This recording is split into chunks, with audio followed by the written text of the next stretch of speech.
Well, hello again. This is Bernie Kempen. I'm a certified family law specialist here in Castro Valley, but I practice my um, craft in more than just Alameda County. It goes through the Bay Area, Central Valley. In fact, I'll take cases throughout the state because it's since the pandemic, it's so much more easy to appear via Zoom. So that has really expanded the scope of my practice. But in any event, welcome to Flying Solo with Attorney Bernie. This is our podcast series because I'm proud to be a sole practitioner. I don't like to have partners. I don't like to work with other attorneys, always have an argument. So that's what we are trained at.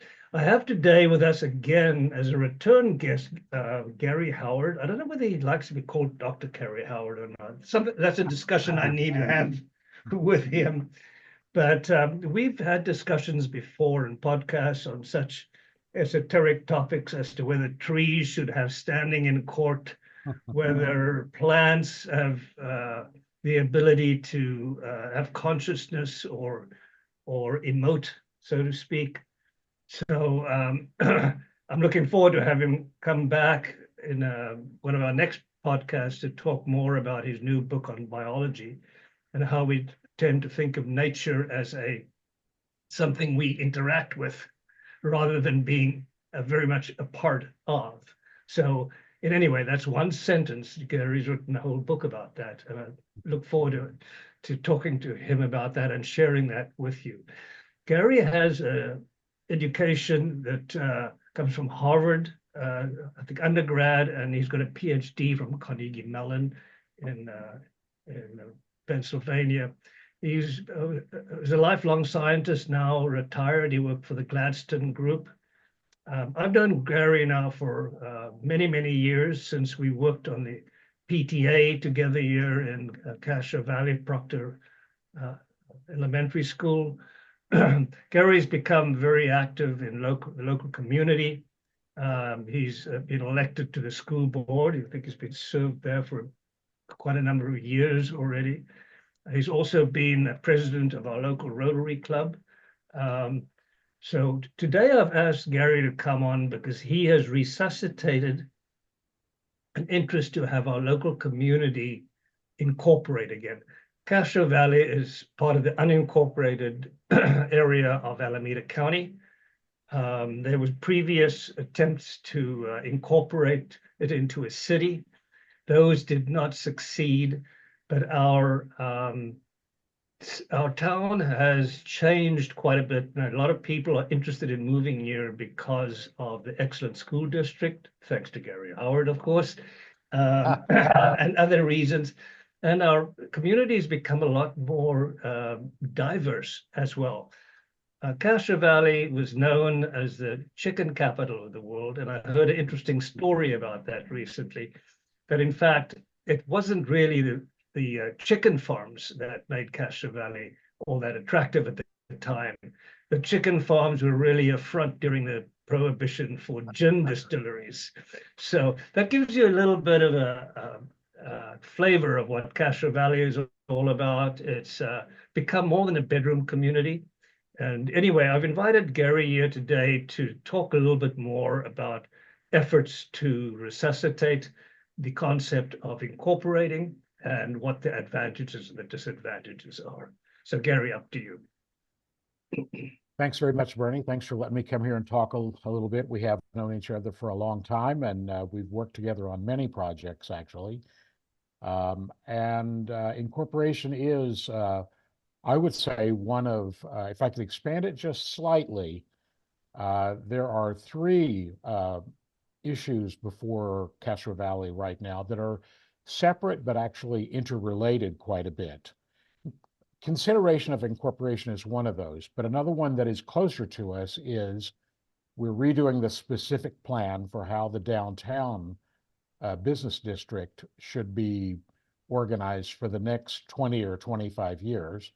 And also there's a state housing requirement that right now has put a tally on Castro Valley of developing 1,800 new units of housing in the next 7 years. So the reason these are interrelated is because the county right now takes care of all of our specific plan, our housing planning, our development and everything. Incorporation, however, would give us the ability to control that with the people who actually live here within Castro Valley. So we're very interested right now in trying to figure out the feasibility of whether incorporation is possible. So I'd like to go through just very quickly a couple of the mechanics of how that works. There is in the county, and in fact in every county in California, a group called LAFCO, Local Area Formation Committee. It's a county organization of appointees, and they review any application for incorporation or annexation of an area. They also review how cities and special districts are doing in terms of caring for their city responsibilities. So LAFCO has examined the possibility of various parts of the unincorporated area of Alameda County to be incorporated, one of those being Castro Valley. So we're working with LAFCO at this point. They've completed an initial feasibility. The first part of that was to determine whether the finances would work. It's very close. It's not exact, but it's very close, and these were very rough estimates. The next steps in it are to actually submit an application, which involves a 10-year budget that shows that we can pay our bills for 10 years, and to determine a map of what Castro Valley actually would look like. And then hopefully, once LAFCO goes through a bunch of their evaluations, the soonest it would be on the ballot is about November of 26. So I think the interesting things here is people wonder what might change, what would change for the better or the worse, what might not change. So there are a number of things that won't change. Public safety, for example, many cities simply, at least initially, contract with the sheriff's office to continue providing police services. And that is, in fact, what Castro Valley would likely do. A good example of that is Dublin. When you go over to Dublin and you see those police cars driving around, they say Dublin Police Department on the side of them, but those cars are actually manned by sheriff's deputies under contract with the city of Dublin. It's the same with fire services. Some cities have their own fire department. The city of San Leandro still contracts with Alameda County, and that is what we would do. Same thing for animal control in the library. No changes in those. But what does change? Well, there's several things, and they're really important. The one that comes up with most people is taxes. So the way cities are financed is that they generally get a percentage of what the county gets. In other words, there's a certain amount of property tax collected in Castro Valley. The normal distribution of that in California is the county gets half and the city gets half. Same thing with many of the other taxes. So in fact, those wouldn't change much. But there is one very important aspect of taxes that would change. And that is that right now, the people who get to vote on our taxes on the unincorporated areas is everybody in Alameda County. So anywhere in California where you want to raise taxes, it takes a 2/3 supermajority. And that would remain the same if we were Castro Valley City. The question, though, is who forms the 2/3? Right now, that 2/3 or that voting population is made up of people in Livermore, Fremont, Oakland, Berkeley, and every other place in Alameda County. So their ability to raise taxes on us and our ability to say no is zero. If we were a city, at least then it would be the residents and the voters of Castro Valley who would decide that for us. So that's a big change and a big important one. If your concern is taxes, you really should be for incorporation. there are a lot of other places where we actually lose out. It's very expensive being unincorporated. And I'll give a couple of examples of that. At the end of the pandemic, the ARPA funds were distributed by the feds. What fund? Sorry, Gary. ARPA, I forget what it was. It was the pandemic relief funds. Okay, got it. Not sure what the ARPA stands for. Sorry, I should know that, but I can't remember it. So in that, Berkeley got $66 million. Fremont got 44 million. Hayward got 38 million. San Leandro got 18. Castro Valley got 0. That's because we weren't a city. There are lots of other places where we lose out on state funds, grants, and so forth, even earmarks from our congressional friends. We don't get those. So that's a big problem for us. We all know that if you've ever done business with the Alameda County, that it can be challenging, especially if you're trying to get a housing permit or if you're a new business getting started and trying to get your permits done. If we were a city, that would be handled within the city. We'd no longer have to go to multiple separate departments at the county. So we could facilitate that quite a bit.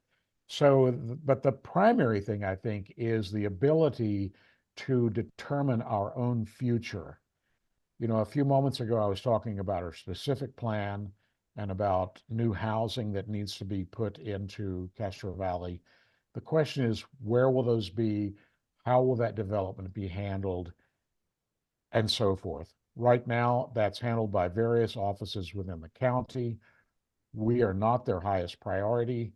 And so our specific plan is 25 years ago it was written. If you want to open a business for video rental, our specific plan now covers you for that. But it's grossly out of date for what we need to do in the future. And as Bernie said, we're trying to change Castro Valley from being a drive-through to a destination. We have a lot of really wonderful things here. Good schools, great transportation, a BART station, Lake Chabot, a terrific golf course, a fabulous climate. We're right at the heart of the Bay Area, close to everything. This is an ideal community that's on the verge of changing greatly. We just need to look at the Castro Valley Marketplace, the Marketplace shops, the Canyon Barbecue, and all the new development with restaurants downtown. We're sort of in the middle of a renaissance here. It would be great if we were able to continue that to determine our future. Most cities have an economic development department. The one at the county is, they really are not out there pitching for Castro Valley for new possibilities. All the cities around us have their own economic development department, and they're getting lots of new recreational and facilities and opportunities for their residents. We don't have anybody out there advocating for us. So controlling our future and being able to determine what our specific plan, where we would put that housing, and what other things we'd like to bring into this community to make it a better place for all of us to live. That's what we would really like to do. And that's why we're really interested in local control. Gary, just a few things. Oh, sorry, just a few things. Also, I've noticed that a lot of the surrounding areas have, in the incorporated areas, have set aside funds for arts development, which can be used for the furtherance of our local Center for the Arts.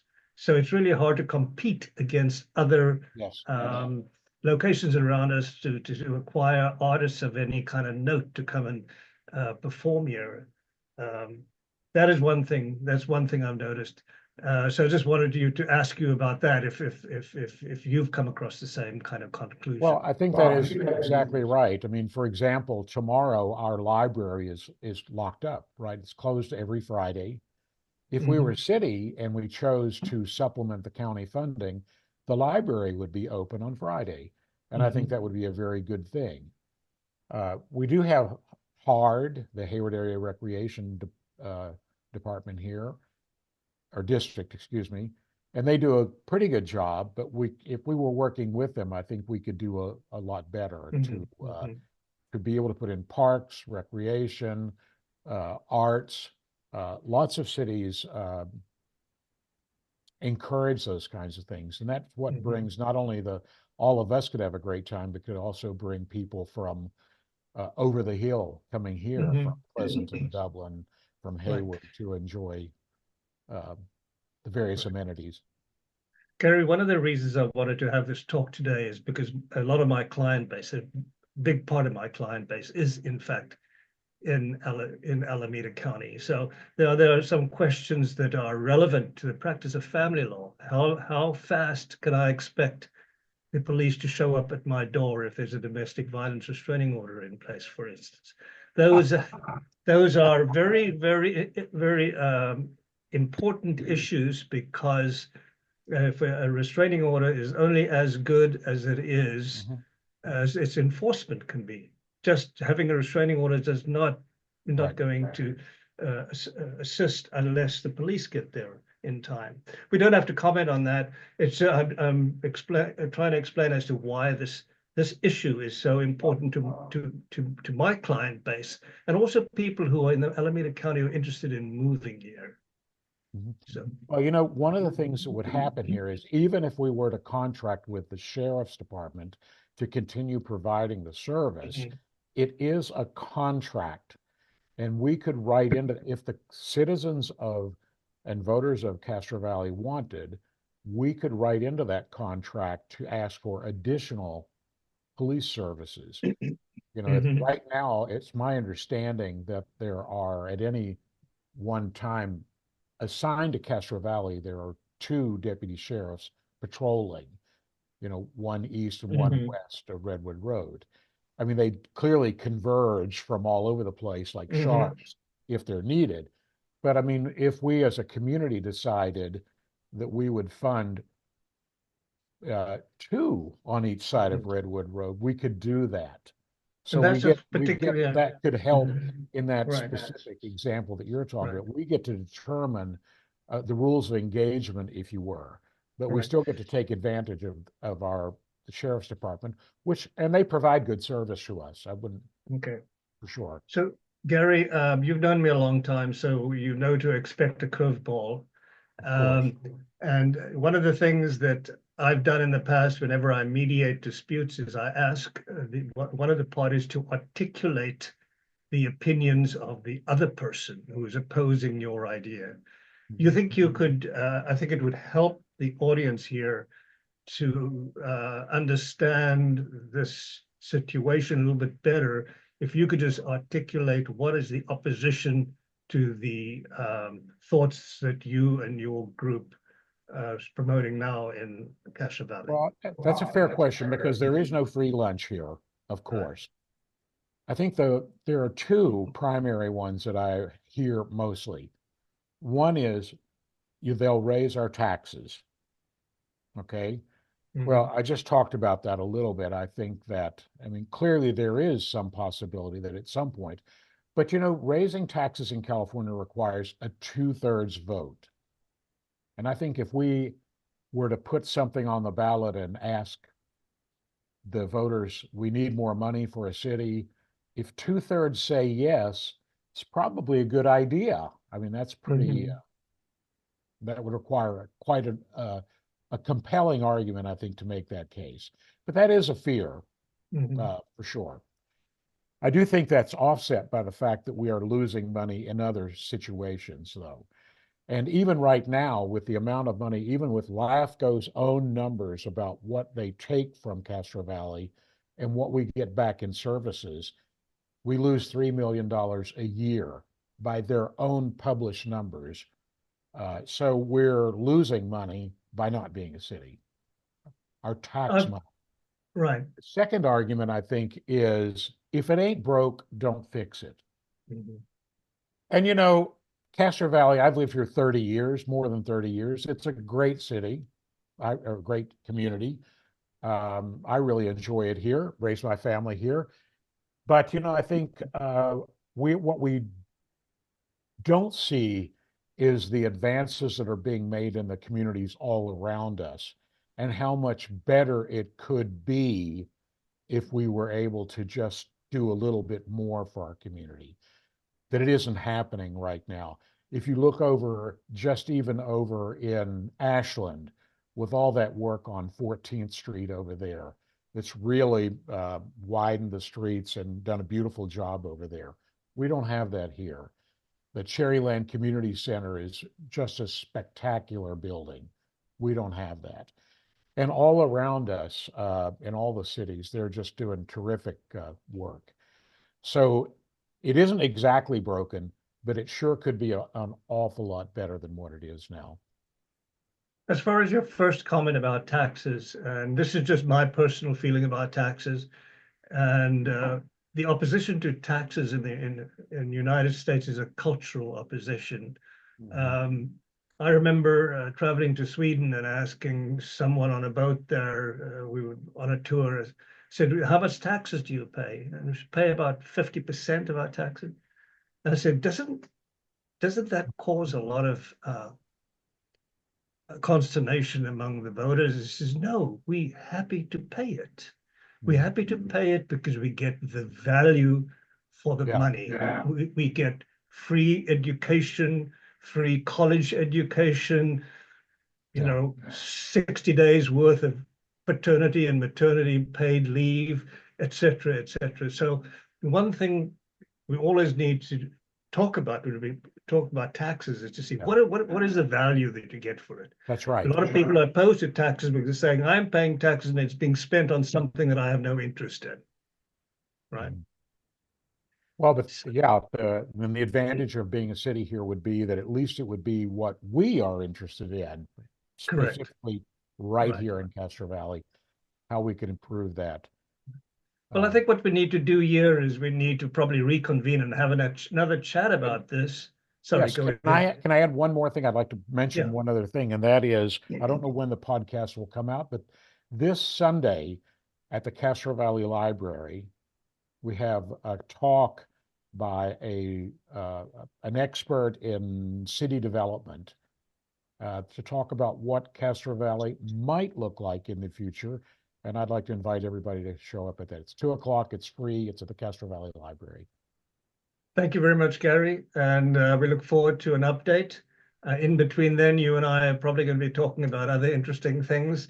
Thank you very much for setting some time aside and coming on today. Thank you very much, Bernie.